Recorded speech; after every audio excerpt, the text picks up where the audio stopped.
Apple company के founder Steve jobs जो कि एक ब्रिलियंट लीडर रह चुके हैं। तो क्या ऐसा हो सकता है कि जो बातें स्टीव जॉब ने अपने जीवन के 50 सालों में सीखा है उसे आप 10 से 15 मिनट में सीख? तो इसका जवाब है ऐसा हो सकता है। स्टीव जॉब स्टैनफोर्ड यूनिवर्सिटी में एक स्पीच दी थी। उसमें उन्होंने अपने जीवन की सबसे बड़ी लर्निंग को 15 मिनट में बताया था 3 कहानियाँ के माध्यम से। इसे विश्व की सबसे बेहतरीन स्पीच कहा जाता है। तो आप उसे आज सुनने वाले हैं, जिसकी वजह से आपकी ज़िंदगी में विस्फोटक परिवर्तन हो जाएगा। धन्यवाद। आज विश्व के सबसे बेहतरीन विश्वविद्यालय में से एक के दीक्षांत समारोह में आप सभी के साथ होना मेरे लिए एक सम्मान की बात है। मैं आपको सच बताना चाहूँगा, मैं कभी किसी कॉलेज से पास नहीं हुआ। आज मैं आप सभी को अपने जीवन की 3 कहानियाँ सुनाऊंगा। पहली कहानी है डॉट कनेक्ट करने के विषय में। रीड कॉलेज में एडमिशन लेने के बाद मैंने 6 महीने के अंदर ही पढ़ाई छोड़ दी थी, लेकिन मैं उसके बाद 18 महीने तक वहाँ आता जाता रहा। तो सवाल यहाँ फिर ये उठता है कि मैंने फिर कॉलेज ही क्यों छोड़ा। तो इसकी शुरुआत मेरे जन्म से पहले से है। मुझे जन्म देने वाली माता एक यंग अविवाहित ग्रेजुएट स्टूडेंट थी और वो चाहती थी कि मुझे कोई भी गोद ले ले, लेकिन जो भी मुझे गोद ले वो कॉलेज ग्रेजुएट ज़रूर रहे। और इस प्रकार पहले से ही सब कुछ सेट था।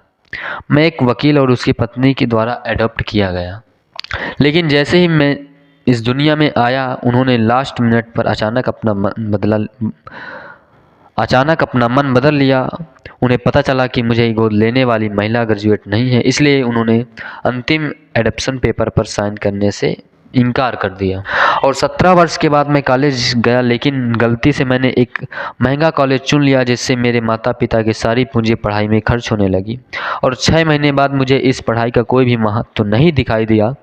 मुझे कोई आइडिया नहीं था कि मैं अपनी ज़िंदगी में क्या करना चाहता हूँ, और इसलिए मैंने कॉलेज ड्रॉप आउट करने का डिसीज़न लिया और यही सोचा कि जो होगा अच्छा होगा। उस समय यह मुझे बहुत डरावनी लगा, लेकिन जब बीते समय को आज मैं देखता हूँ तो मुझे लगता है कि मेरे ज़िंदगी का सबसे बेहतर डिसीजन था। अब मैं आपको बताता हूँ कि कॉलेज ड्रॉप आउट करना मेरी ज़िंदगी का सबसे बेहतर डिसीजन कैसे था। तो मैं रीड कॉलेज देश की सबसे अच्छी जगह थी जहाँ कैलीग्राफी सिखाई जाती थी।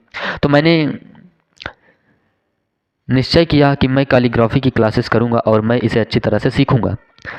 यह मुझे बहुत ही आकर्षक लगता था। उस समय मेरा ऐसा कोई भी विचार नहीं था कि मैं इन चीज़ों का प्रयोग कभी अपने जीवन में करूँगा।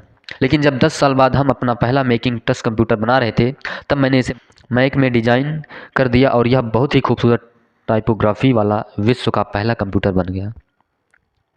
आप केवल पीछे देखकर ही डॉट्स को कनेक्ट कर सकते हैं हो, इसलिए आपको विश्वास करना होगा कि अभी जो भी हो रहा है वह आगे चलकर किसी न किसी तरह से आपके फ्यूचर से कनेक्ट होगा। तो मेरी पहली कहानी से सीख यही है कि आगे जो भी हो रहा है, अभी जो भी हो रहा है अच्छे के लिए हो रहा है, और अभी आप जो भी कर रहे हैं वो आगे चलकर आपके किसी न किसी काम से ज़रूर कनेक्ट होगी। मेरी दूसरी कहानी लव और लॉस के विषय में है। मैं बहुत ही सौभाग्यशाली था कि जिसे मैं प्यार करता था वह मुझे जल्द ही मिल गई।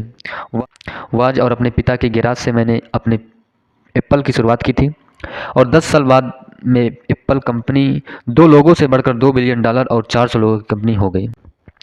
मैं 30 साल का हो गया था और कंपनी ने मुझे निकाल दिया। अब आप सोच रहे होंगे कि मुझे अपनी ही कंपनी से क्यों निकाला गया। मैं एक बहुत बड़ा पब्लिक फेलियर था, मुझे उन्होंने अस्वीकार कर दिया, लेकिन फिर भी मैं अपने काम से प्यार करता हूँ। 5 सालों में मैंने एक कंपनी नेस्ट और दूसरी कंपनी पिक्सा शुरू कर दी। पिक्सा ने विश्व की पहली computer animation movie toy story बनाई और आज के समय में यह दुनिया की सबसे सफल एनिमेशन स्टूडियो है। और मैं फिर से एप्पल में चला गया। इसलिए आप अपने काम से प्यार करिए, और अगर अभी तक आपको वह कार्य नहीं मिला तो आप रुकिए मत, उसे खोजते रहिए। तीसरी कहानी मृत्यु के बारे में है। अचानक एक दिन मुझे पता चला कि मुझे कैंसर है। जब मेरा स्कैन हुआ तो उसमें साफ साफ दिखाई दे रहा था कि मेरा पैनक्रियाज में ट्यूमर है। यह एक ऐसा कैंसर था जिसका उपचार करना संभव नहीं था, लेकिन फिर भी मेरी सर्जरी हुई और मुझे किसी तरह बचा लिया है। और आज मैं अच्छा हूँ। कामना करता हूँ कि आगे भी अच्छा रहूँगा।